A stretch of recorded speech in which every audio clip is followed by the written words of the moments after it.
अपेक्षा होऊ शकत नाही, कारण तो अगोदर अंदाज घेतो की या पद्धतीचा गुन्हा करून असे असे माझ्या ओळखीतले 10 जण सुटलेले आहेत. त्याचा आत्मविश्वास उगीच वाढत नाही, त्याचा सुद्धा एक होमवर्क असतो. असा आपला जसा कीर्तनाचा थोडा होमवर्क असतो, तसा गुन्हेगारांचा सुद्धा एक होमवर्क असतो. विठाला विठा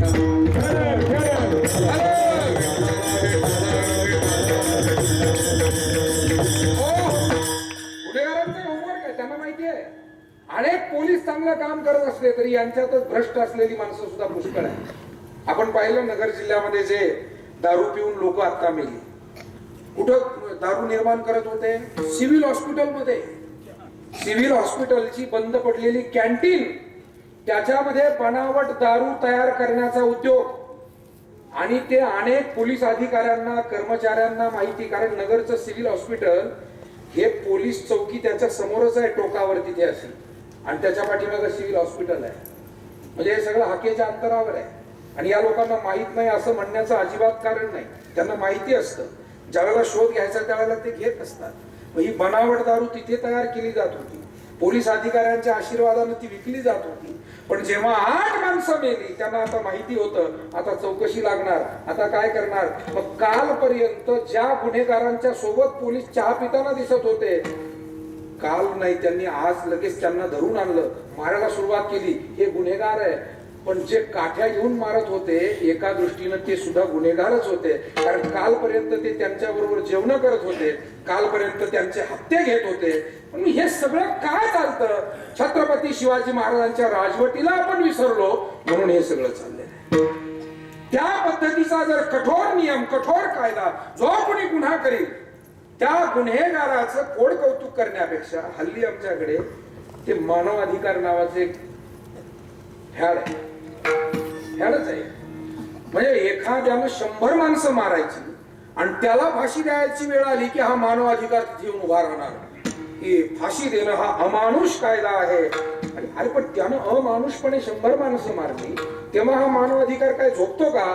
विठाला विठाला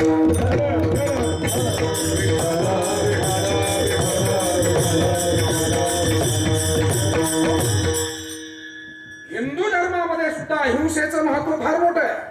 हिंसात सर्व भूतानी कोणाही जीवाचा नघडो मत्सर्वर्म सर्वेश्वर पूजनाचे ही अगदी शिकवण आहे की कोणत्याही जीवांचा आमच्याकडनं कुठलाही उपमर्द होता कामा नये, त्याला दुःख होता कामा नये, हिंसा तर करूच नये असं आम्हाला शिकवलं.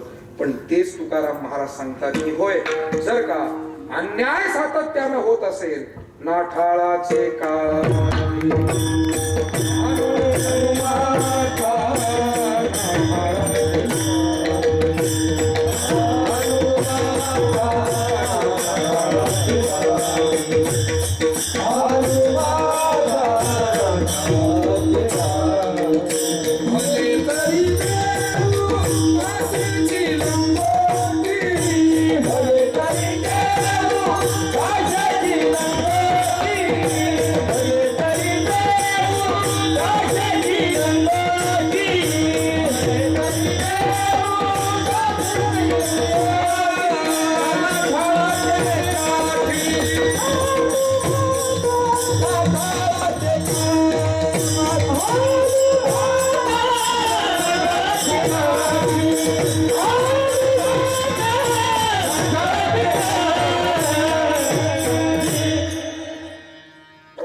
धार्मिकही आहोत. हिंसेचं समर्थन कसं? हिंसा करणं तर पाप आहे. पुण्य परोपकार पापते परपीडा अनिक नाही चोडा तुझा यासी, असं तुकोबारांनी आम्हाला सांगितलं, सर्व शास्त्रकारांनी संतांनी सांगितलं. परंतु जिथे आजारच भयंकर असेल तिथे औषध सुद्धा जालीम वापरावं लागतं. आजार दुर्धर आहे तर औषध सुद्धा जालीम. महाराजांनी उदाहरण असं सांगितलं, पायासी झाला नारू तेथे घातला कापुरू, तेथे पिबव्याचे काम अधमासी तो अधम. ही शिकवण आहे तुकोबारांची.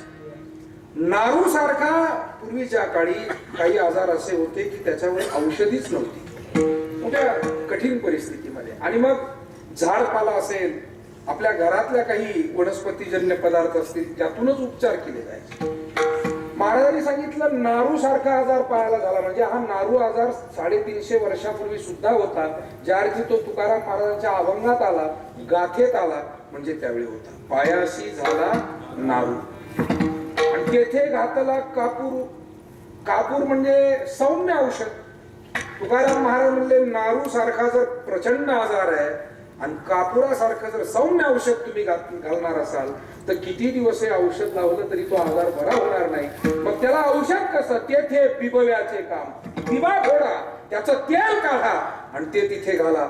म्हणजे त्याला औषध सुद्धा त्याच्याच पद्धतीचं द्या. या जगामध्ये जी गुन्हेगारी प्रवृत्ती वाढते आहे, आज आमच्या माता भगिनींना मुक्तपणानं फिरणं कठीण होत आहे. सज्जन माणसाला एखाद्या विषयावर मोकळेपणानं बोलणं कठीण होत आहे. मग ही जी गुन्हेगारी प्रवृत्ती बळावत चाललेली आहे, काय ती माणसं आहेत आणि आपण कोण आहोत? पण फरक एवढाच आहे की त्यांचा आत्मविश्वास जास्त आहे. त्यांना माहिती आहे आपण शिवी दिली तरी हे देऊ शकत नाही, आपण आडवे झालो तरी हे आडवे होणार नाही. परंतु एका मर्यादेपर्यंत हे जरी ठीक असलं, तेही माणसं आहेत, त्यांना हात आहे, आपल्यालाही हात आहे. आणि जर अन्याय डोक्याच्या वर जाऊ लागला, जर न्याय मिळवण्यासाठी प्रत्येकानं जर पुढाकार घेतला, मला असं वाटतं, काल परवाच्याला मी कुठे वाचलं की तिसरी गोंद्याची बातमी होती की 2-4 मुलं आले आणि आमच्या काही भगिनी त्या मुलीच्या आलेल्या छेड काढली. त्या सगळ्या मुली 5-25 जणी एकत्र झाल्या आणि जेव्हा चोप द्यायला सुरुवात केली, त्यांना पळता भुई थोडी झाली. म्हणून काही गुन्हेगार म्हणजे काही स्वर्गातून आलेले आहेत आणि त्यांना स्वतःला पुशारकी वाटत असली तरी आपण त्यांचं कौतुक करावं असं काही नाही. 2 फटक्यात नीट होऊ शकतात, पण ते देण्याची तयारी ठेवली पाहिजे.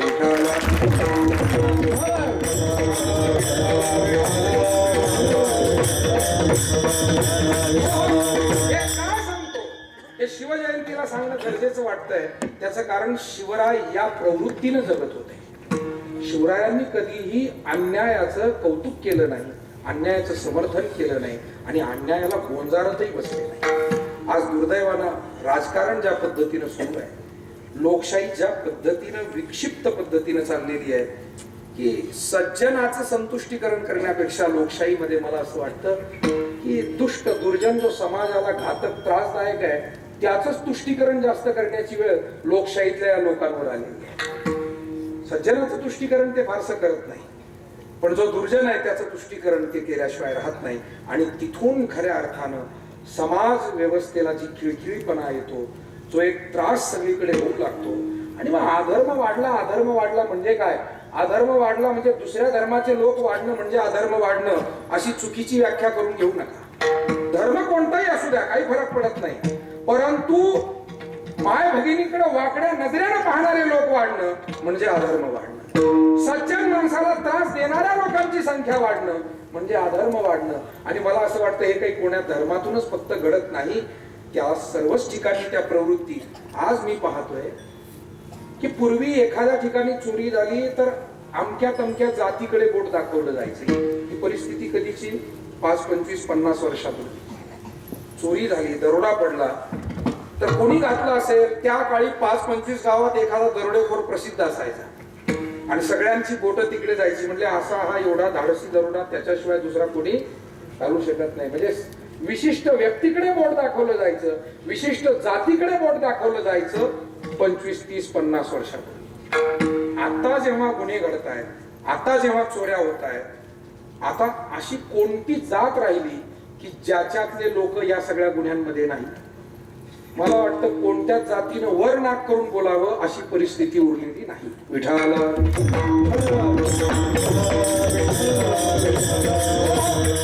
काय ब्राह्मणांनी वर्णाक करावं, काय मराठ्यांनी वर्णाक करावं, कारण त्यांचीही नावं आता त्याच्यात येऊ लागली, गुन्हेगारांच्या यादीत येऊ लागली. मोटरसायकल चोर कुणी सापडतो, कुणी विहिरीतल्या मोटारी चोरून नेणारा कुणी सापडतो, लक्झऱ्या अडवून लुटणारा, चांगली चांगली नावं ज्यांच्या नावांची कधी अपेक्षा ठेवली नाही अशी नावं त्यामध्ये येऊ लागली.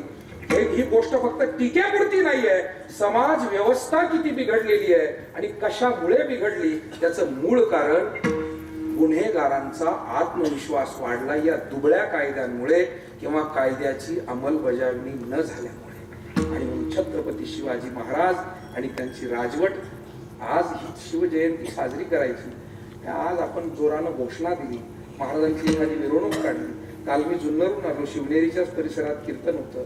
मी पाहिलं की माझे अनेक तरुण बांधव किती प्रेमानं, किती श्रद्धेनं ते ज्योत आणत होते, ध्वज धरून चालले होते. अनेक जण श्रद्धेनं करताय. मला असं म्हणायचं नाही की सगळेजण उगीच वरवर करताय, पण आपल्याला या महापुरुषांची जयंती साजरी केल्याचं फल कधी मिळेल? तर नुसते एक दिवस ध्वज हातात घेऊन चालणार, एक दिवस नुसती जोरानं घोषणा देऊन चालणार नाही. आपल्याला त्या राजाचं अनुकरण करावं लागेल, त्या राजाच्या मार्गानं 2 पावलं तरी टाकण्याची तयारी ठेवावी. मी आपल्याला एक उदाहरण सांगतो. एकदा ग्रामीण भागातली एक सहल दिल्लीला गेली, राजघाटावर गेली, जिथे महात्मा गांधींची समाधी आहे. आणि तिथे एका छोट्या मुलानं आपल्या शिक्षकांना प्रश्न विचारला, सहलीत आलेल्या छोट्या मुलानं. म्हणाले, गुरुजी ही पावलं कोणाची आहे? म्हणाले, ही प्रतिकात्मक पावलं महात्मा गांधींची या राजघाटावर कोरली. मुलानं पुन्हा प्रश्न विचारला. मुलं बुद्धिमान असतात, कधीतरी चांगले प्रश्न विचारतात. मुलानं विचारलं, म्हणाले, मग गुरुजी ही पावलं इथे बऱ्याच वर्षापूर्वी जर काढलेली आहे तर ती पुसली का नाही, झिजली का नाही? ती पावलं जशीच्या तशीच आहे. उत्तर जे गुरुजींनी दिलं ते फार महत्वाचं आहे. म्हणाले, बाळ, आपल्या देशामध्ये महापुरुषांचा उदो उदो करणारे तर भेटतात, पण त्यांच्या पावलावर पाऊल ठेवून चालण्याचं धाडस फार कमी लोकांचं आहे. म्हणून ही पावलं अजूनही अशीच राहते, अशीच राहते. आणि मग बोथट पुतळे पथापथावर ही थोरांची विटंबना, कणभर त्यांचा मार्ग अनुसरा, व्यर्थ गोडवे गाऊ नका. विठाला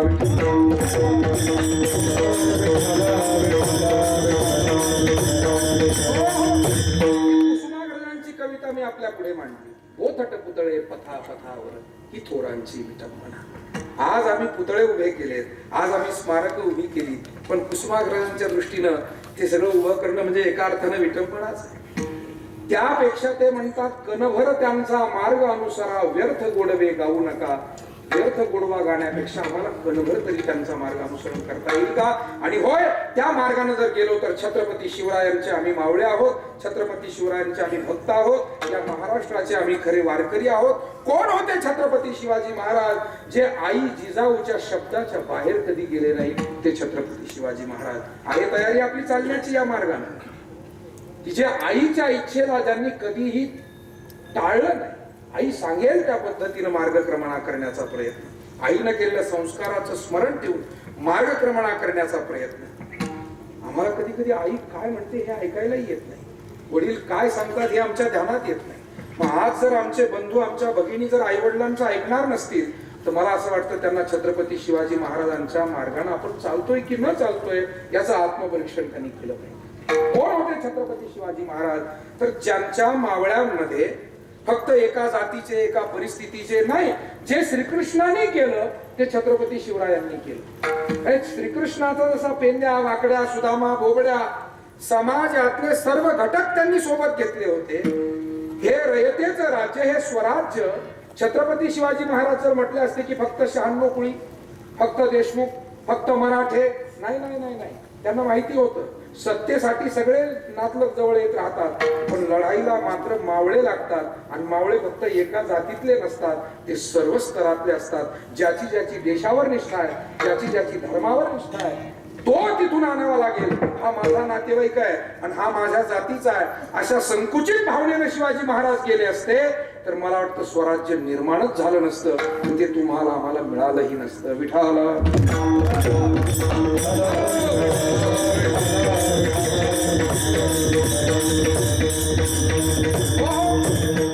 भगवान श्रीकृष्णाप्रमाणे सर्व जाती धर्मीयांचा जो धर्मप्रेमी समुदाय आहे, देशप्रेमी समुदाय आहे, सन्मार्गाने चालण्याच्या विचाराचा समुदाय आहे, त्या समुदायाला, त्या भक्तिशक्तीनं संपन्न अशा लोकांना एकत्र केलं म्हणजेच त्यांनी ते मावळे जोडलेले आहेत. आणि म्हणून हे छत्रपती शिवाजी महाराज कोण आहेत? छत्रपती शिवाजी महाराज तर आपल्या सहकार्यांवर अतिशय विश्वास टाकणार, विश्वासानं त्यांना सोबत घेऊन प्रत्येकाची गुणवत्ता ओळखणारे शिवाजी महाराज. मला असं वाटतं आज आपल्याला एखादं काम करत असताना मॅनेजमेंटचे धडे घ्यावे लागतात, MBA सारखे कोर्स करावे लागतात. महाराजांच्या काळात काही MBA कोर्स नव्हता, पण MBA वाल्यांनी सुद्धा महाराजांकडे येऊन कितीतरी शिकून जावं अशा पद्धतीचं मॅनेजमेंट त्यांचं होतं की नेमका कोण माणूस कोणत्या ठिकाणी कसा नेमायचा कोणत्या वेळी कोण सोबत घ्यायचा, कोणत्या वेळी कोण कशा रीतीने उपयोगात आणायचा. समयोजाना भल ते नाना भल तेथे हे राजांना माहिती होतं. इतकंच नाही तर शत्रूशी लढाई करत असताना सुद्धा नीती न सोडणं हा राजांचा धर्म होता. आणि आपल्याला नेहमी सांगितलं जातं, अगदी लहान लहान पोरं सुद्धा हल्ली पवाडे करतात. शिवाजी महाराजांवर खूप प्रेम आहे महाराष्ट्राचं, त्यामुळे शिवाजी महाराजांवर मोडकं तोडकं बोलणाऱ्यांना सुद्धा लोक डोक्यावर घेऊन नाचतात. एवढं कौतुक आहे लोकांचं. विठाला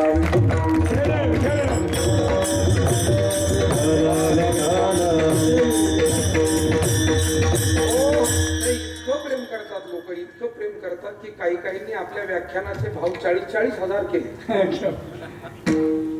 शिवाजी महाराजांच्या विषयी व्याख्यान देणाऱ्यांनी इतकं प्रेम करतात लोक शिवाजी महाराजांना. मला असं वाटतं प्रेम करा, पण असं आदळ प्रेमही करू नका. शिवरायांनी जे केलं ते करा, उगीच असंही व्रथा प्रेम काय करायचं. चला मी मुद्द्याकडे येतो. कोण होते छत्रपती शिवाजी महाराज? तर जे शत्रूविषयी सुद्धा नीती पाळत होते. काय नीती होती आपल्याला माहिती आहे. कल्याण हे त्यांनी काबीज केलं, तिथल्या सुभेदाराचा पराभव झाला. त्या ठिकाणचा खजिना आमच्या छत्रपती शिवरायांच्या सैनिकांनी तो सोबत घेतला. आणि हे येत असताना त्या कल्याणच्या सुभेदाराची सून तिला सुद्धा घेऊन शिवरायांच्या समोर पेश करण्यात आला. महाराजांनी जेव्हा हे पाहिलं त्यांना थोडंसं वाईट वाटलं. आपल्या सहकाऱ्यांनी असं कृत्य नको होतं करायला. आणि अत्यंत आदरपूर्वक अगदी आई बहीण म्हणून तिचा सन्मान त्या ठिकाणी केला. आपल्याला सगळा इतिहास माहिती आहे. आणि अगदी तिला तिच्या घरी सही सलामत पोहोच केला. म्हणून तो शाहिस्ते खान सुद्धा म्हणाला होता की जर माझी बहीण हरवली असेल आणि ती शिवबांच्या ताब्यात असेल तर ती सुरक्षित आहे, मला खात्री आहे. मला असं वाटतं आज माझ्या सगळ्या भावांनी जर हा विचार मनामध्ये घेतला तर तुम्ही शिवबांचे खरेखुरे मावळे आहे. आणि तुमच्यासारखे असंख्य मावळे जर तयार झाले तर जे कोणी मध्ये मध्ये चुकीचं काम करणारे डोम कावळे ते सुद्धा घाबरायला, ते घाबरतील तुम्हाला. पण अगोदर मावळे तर उभे राहिले पाहिजे. मावळे उभे राहिल्याशिवाय डोम कावळ्यांचा बंदोबस्त कसा करायचा. आणि मग मावळ्यांनी अगोदर सत्शील होण्याचा प्रयत्न केला पाहिजे. विठाला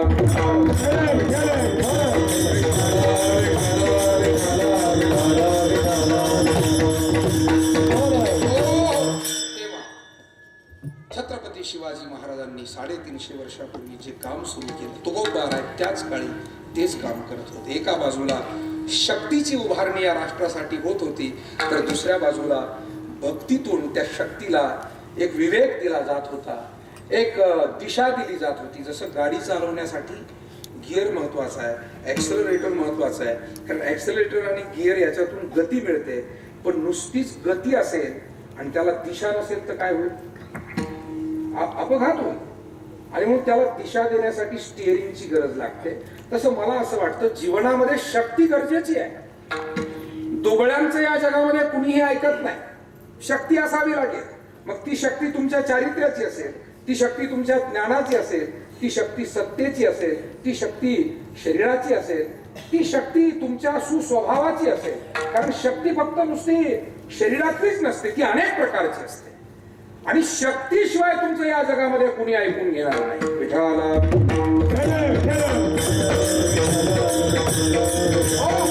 पण त्या शक्तीला भक्तीची जोड आवश्यक आहे. जसं इकडे त्या गाडीच्या गतीला स्टिअरिंगची गरज आहे, अन्यथा अपघात होईल. आणि म्हणून त्याच काळी जगद्गुरु तुकाराम महाराज त्या शक्तीला भक्तीची जोड देत होते. छत्रपती शिवाजी महाराज ज्या पद्धतीनं धर्म जागरणाचं काम, या धर्माला वाचवण्याचं काम, सज्जनांना दुःखातून सोडवण्याचं काम करत होते, त्याच वेळेला जगद्गुरु तुकाराम महाराजांचा सुद्धा संकल्प तोच होता. महाराज म्हणतात होय आम्हाला सुद्धा हा धर्म चालवायचा आहे, तो वाढवायचा आहे. पण धर्म चालवण्यासाठी आणि वाढवण्यासाठी फक्त व्याख्यान पुरेसं आहे का, फक्त धर्माविषयी चर्चा पुरेशी आहे का, फक्त धर्माविषयी लिखाण पुरेसं आहे का. तुकाराम महाराजांना वाटलं धर्माविषयी व्याख्यान, धर्माविषयी लिखाण, धर्माविषयी श्रवण याही पेक्षा धर्माचं पालन महत्वाचं आहे. अभंगाचं पहिलं धर्माचे पालन, धर्माचे पालन, धर्माचे पालन, धर्माचे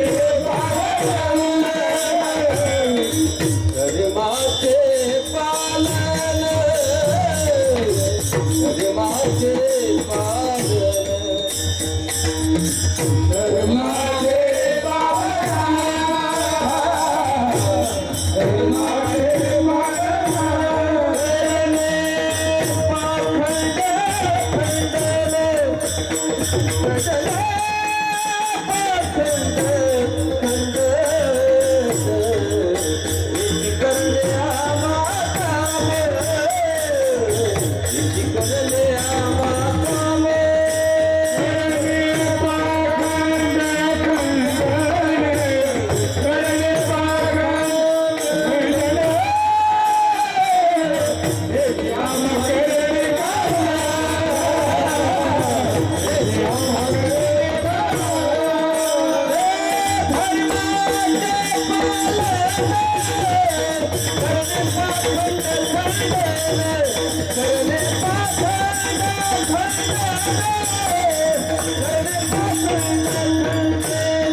धर्माचे पालन करणे पाखंड खंडन. तुकाराम महाराजांचा विचार, त्यांचा संकल्प धर्माचे पालन फार महत्वाचा शब्द आहे. आजच्या काळामध्ये इथेच नेमकं चूक होते. धर्माविषयी चर्चा भरपूर होते, धर्माविषयीचे उत्सव सोहळे सुद्धा भरपूर होत आहेत, पण पालनामध्ये आम्ही कमी पडतो आहे की काय याची जबाबदारी आपल्या सगळ्यांना घ्यावी लागेल. मी तुम्हाला सांगू शकत नाही आणि तुम्ही मला सांगू शकत नाही. हे चर्चा होत आली. मला असं वाटतं बाकीचे धर्म ज्या पद्धतीनं त्यांच्या धर्मपालनाकडे लक्ष देत आहेत ते आपण शिकण्यासारखं आहे. ते काय पद्धतीनं लक्ष देत आहेत बघा तुम्ही. मुस्लिम धर्म असेल, ख्रिश्चन धर्म असेल, बौद्ध धर्म असेल, जगाच्या पाठीवरचे अन्य काही धर्म असतील, त्या धर्म पालनाकडे त्यांचं अधिकाधिक लक्ष आहे. म्हणजे ती नमाज त्या वेळेवर झालीच पाहिजे. त्या पद्धतीनं जो कार्यक्रम धर्माचा असेल तर तो धर्माच्याच पद्धतीनं झाला पाहिजे. मला असं वाटतं मुस्लिमांच्या कोणत्याही धार्मिक कार्यक्रमाला ते विनाकारण करमणुकीची जोड देत नाही. आम्ही एका वेगळ्या दिशेने चाललोय. काय झालंय कुणास ठाऊक, पण आम्हाला असं वाटतंय की करमणुकीची जोड असल्याशिवाय लोक येतील की नाही. आणि म्हणून मी मुरंबीकरांना धन्यवाद देतो की तुम्ही चांगलं ऐकण्याच्या तयारीचे आहे. नाही तर काही ठिकाणी लोक म्हणतात नाही हो हे असे नेवाशाचे कीर्तनकार कशाला आणता आळणी आळणी म्हणतात. काय पाहिजे, जरा चुटके सांगितले पाहिजे, जरा गोष्टी सांगितल्या पाहिजे असं आहे. मला असं वाटतं हा आपल्या धर्मात येऊ घातलेला एक मोठा दोष आहे. करमणूक ही प्रत्येक समाजाला आवडते, पण ती विशिष्ट स्टेजवरून करावी. या स्टेजवरून ती करमणूक करता करता म्हणजे या स्टेजचं पावित्र्य खराब होईल. या पातळीला आता आपण जाऊन पोहोचलोय आणि आपण खुशाल कीर्तन प्रवचन म्हणून ते सगळं ऐकून घेतोय. मला असं वाटतं आपण आपल्या धर्माचा अपमान करतो की नाही करतो हे एकदा जरा आपण डोळे झाकून याचा विचार केला पाहिजे. कोणत्या मुस्लिमाच्या धर्माच्या कार्यक्रमात तुम्हाला असा करमणुकीचा पानचट कार्यक्रम दिसला नाही? त्यांच्या धर्माचा ज्या वेळेला कार्यक्रम असतील त्या धर्मातले तरुण, त्या धर्मातले वृद्ध तो कार्यक्रम ते गांभीर्यानं ऐकणार. करमणुकीची अपेक्षा ते तिथून ठेवत नाही. विठाला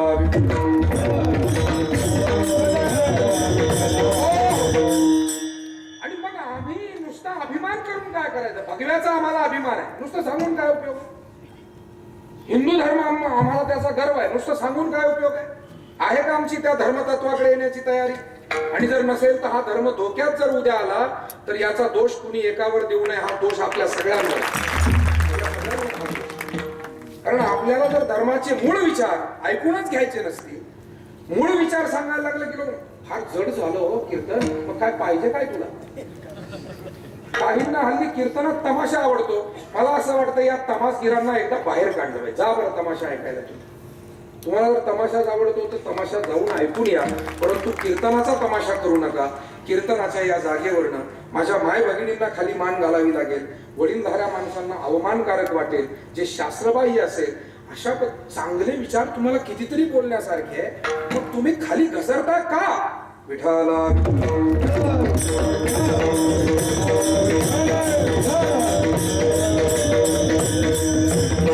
या जोपर्यंत आपण दुरुस्त करणार नाही तोपर्यंत आपल्याला धर्म पालन आपण करतोय. म्हणून मुद्दा हा आहे, तुकाराम महाराज म्हणतात धर्माचे पालन आम्हाला पालन करायचंय.